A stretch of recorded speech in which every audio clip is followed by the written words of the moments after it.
Welcome to Tales Tomorrow. I'm Morrow, your storyteller for today, and with me have some more RPG horror stories. Fun fact, October is my birthday month, both canonically as a character, Morrow, and the person behind Morrow. Which day it is? I'm gonna let you guess. Think of the number related to the devil. Take a single digit, put it upside down, and there you go, you got the answer. Feel free to guess in the comment section below, but I'm not gonna confirm which day it's gonna be. I'm gonna leave it a mystery. And while I don't think I'll be celebrating my birthday on this channel, I was thinking of maybe doing something special for this month. It's a perfect time to do something spooky. Maybe I can get Mary and Micah together and we can play a scary game, as well as just to stream more in general. Anyway, enough about that. Let's get some RPG horror stories for today.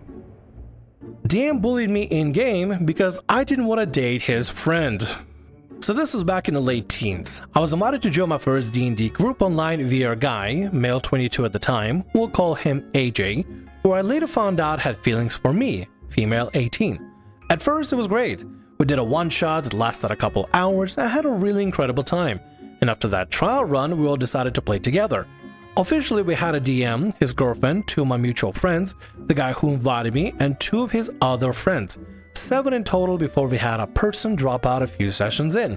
As it was my first official campaign, all done over Discord and Roll20, I was still super new and had all the quirks of trying to get my footing, both as a player and as a character. I'm not sure what the DM's initial idea for the world was, serious, fun, and goofy, etc., so I followed everyone else's lead. Played a bard elf who had a laid-back personality, but knew when to be serious, very baby's first campaign stuff. Fast forward about a year in, I start to run into a problem. The guy who invited me was actually a super close friend to the DM, who played a lawful type paladin, and had grown feelings for me. I wasn't interested for several reasons, and by this point in this campaign, he and I were on rocky shores because he went from being a friend to actively trying to pursue me despite several declines, both in and out of game. I don't think there's anything wrong with shooting your shot, even if you're playing D&D, but if you got declined again and again and again and again, you may want to just get the hint that maybe you should stop shooting the shot because it's turning more into harassment. Leave people alone. If they say no, let it be. Just play the game. Anyway, sorry, let's continue. It got to a point that our DM stepped in after a session to mediate a situation in which I got punished in-game for declining to be romantic with AJ's paladin, as well as almost hour-long argument with the 2 of them about my refusal to give AJ a chance, and our characters arguing was ruining the game for everyone else. The attitude became the norm. AJ would say something to me in front of the group, I'd respond, the DM would immediately take his side, rinse and repeat. Okay, first of all, DM, they're characters. They're allowed to decide if they want the characters to get together or not. You shouldn't be stepping in, mediating anything unless it becomes a problem at the table and you need to tell people to pipe down. Because yeah, if it becomes heated at the table or it ends up interrupting the game and people are literally screaming at each other, you should intervene and say, pipe down, stop this fighting, and just get the story moving forward, get the game moving forward. But to step in and mediate and make this player, make OP feel terrible or feel bad, or guilty at least, for denying AJ, even though AJ can just take the damn hint. As a DM, you're the mediator, and if you're noticing that AJ is being a little bit too pushy, your thing should be not to encourage AJ and make OP feel bad for not getting together with AJ's character or AJ themselves, but to find a way to quell this so you can keep the game moving. And if the problem here is that AJ can't take the damn hint, ask AJ to stop asking questions about the characters getting together and just moving on with the game. Maybe talking to AJ out of game or something. I understand why the DM has taken suddenly this approach of being on AJ's side. This should be down the middle. Unless the DM is planning for the characters to get together for a story reason. Maybe. That might be the only other reason why DM really wants them to get together. I don't know, it's gonna sound really stupid. Maybe they're just gunning, trying to show support for AJ, their boy AJ or something. Apparently they're friends and everything, so maybe that's what's going on. Either way, ridiculous situation. Let's keep going. The final nail in the coffin came towards the end of the year. After a particularly hard battle, our team ended up with a boatload of cash and not much left to do. Some characters got new weapon upgrades, others went out to get absolutely drunk and celebrate, mine included. My character happened to stumble on the inn they were staying at and drunkenly gave her coin away to nights at a local beggar. This prompted the DM to snap and call me chaotic stupid, breaking from his usual role to belittle me for almost 5 minutes about how stupid of a party member my character was. how she didn't fit into the story or team, and how they didn't know how she survived as long as she did being the stupid. He even tried to get other players to agree before digging on me even more, no longer referring to my character name, and instead saying, "You're chaotic stupid." Damn, DM, tell us how you really feel. Why are you calling out your player like this at the table? Like, what's the point? You're literally hounding them, trying to get everybody else to agree on it. If I didn't know any better, this is like textbook bullying. You're literally just attacking the player, not the player character, and you're taking it out on them mid-game, making a disruption at the table. Why? What is this animosity coming from out of nowhere? Try to even get like other players to agree with them as well, like egging them on to, it's like, yeah guys, she's dumb, isn't she? She's chaotic stupid, right? Where is this coming from? It was really hurtful to the point that I didn't talk for the rest of the session. I was burned thinking the group of people I'd known for almost a year would at least tell him to stop or lay off.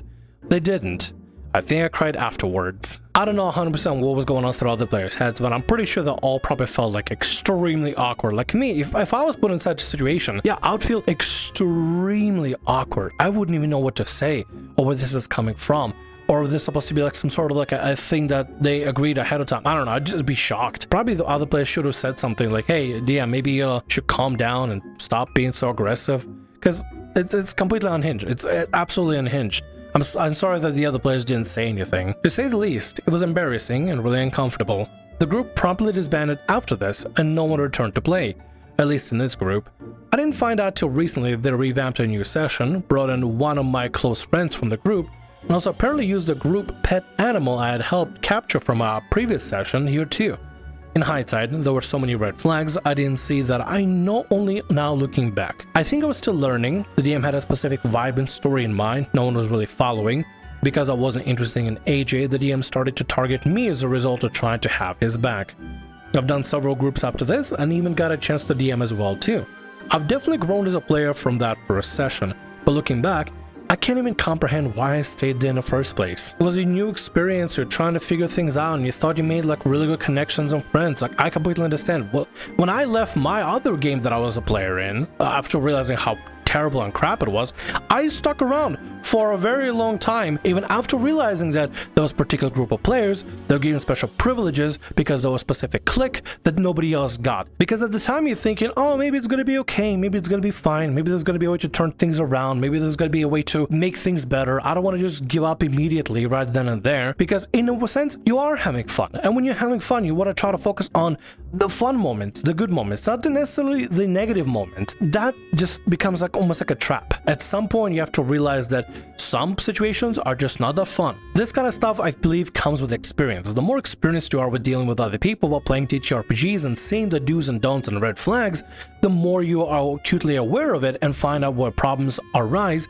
and how to talk about problems and speak up whenever problems do happen. I hope you're having fun with your current games, and I'm sorry for this horrible experience. Good lord. AJ and the DM, they both suck so much. Absolutely awful people. Anyway, let's get to the next story for today. Hopefully it's no more dating related stuff, but you never know. That's part of the RPG horror story experience, I guess. Well, part of it. Anyway, let's get to the next story. Lawful Stupid Paladin goes full murder hobo to fulfill his fetish. This happened on Discord. I was playing with strangers at the time, as I had explicitly searched out a D&D group. It was fairly large, about 7 players. However, usually at least someone ended up missing the session, so it tended to be more like 4, 5, or 6 players at any given time. There was, however, this one player with a sexy anime feathery dinosaur PFP. He rolled up an orc paladin. When we started playing, things got ridiculous. He claimed his god was Orc Paladin's mommy, and that he had to obey her every whim to be her submissive good boy. What? DM should have really come up to the player and asked him, what do you mean by that? What are your intentions for this game? Are you going for a serious character, or is this going to be like a weird fetish character?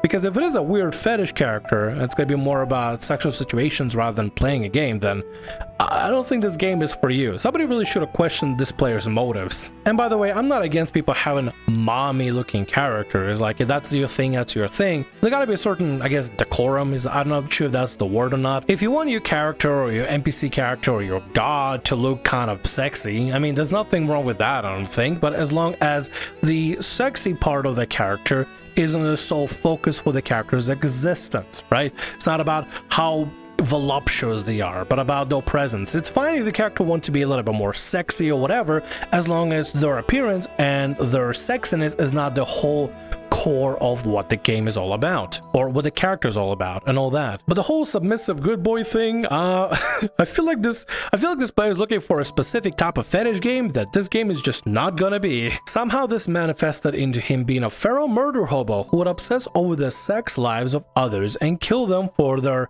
transgressions against his mommy, and would then sacrifice them to her in the weird chanting ritual involving genital mutilation.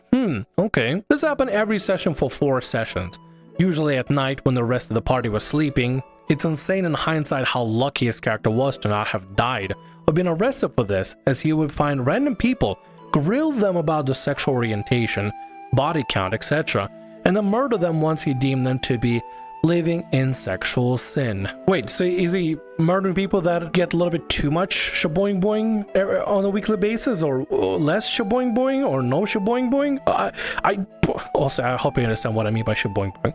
But this whole concept is just really strange. The fact that this has been going for so long and DM haven't even questioned it. I don't know any other DM, unless the DM is in cahoots with the player and understands exactly what they're doing and helps facilitate this weird fetish thing.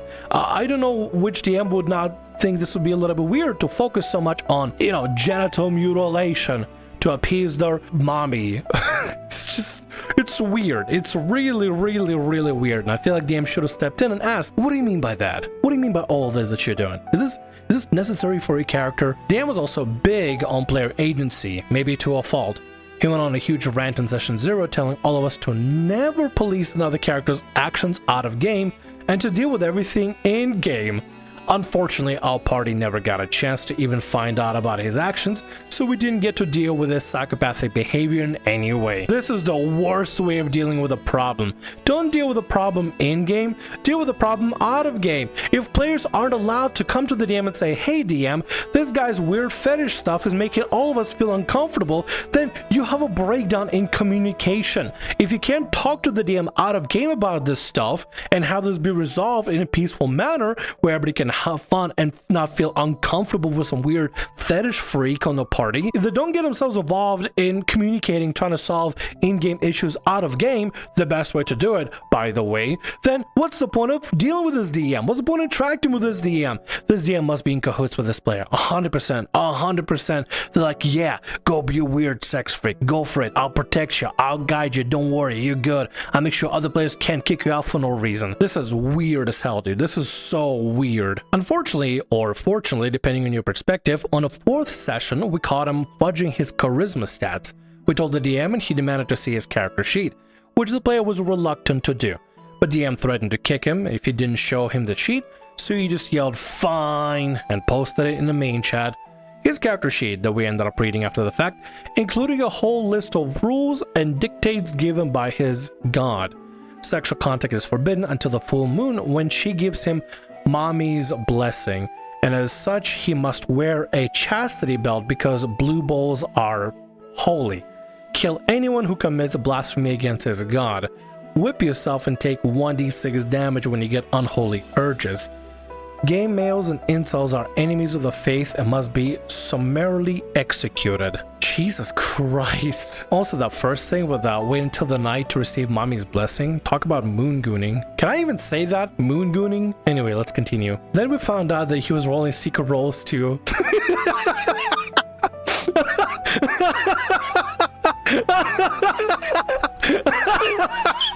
Why do you throw me the biggest challenges? I can't say it out loud.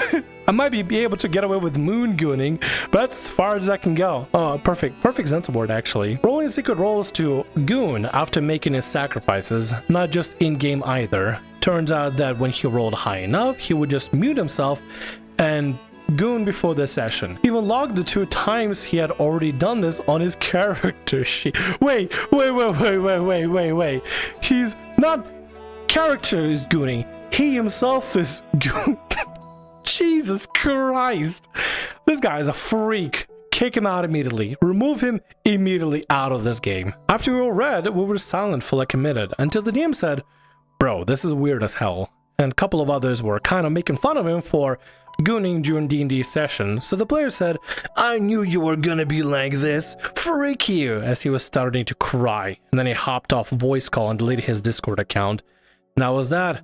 We didn't really do much after that except move on and keep playing. What a weird individual gets upset because people can't accept the fact that he mutes the microphone to just goon in character, not of character, while playing TTRPG with other people, while listening to other people's voices, while he's doing the dirty, doing the nasty, and then gets upset that others don't just accept his weird sick fetish fantasy bullshit. You know what I say?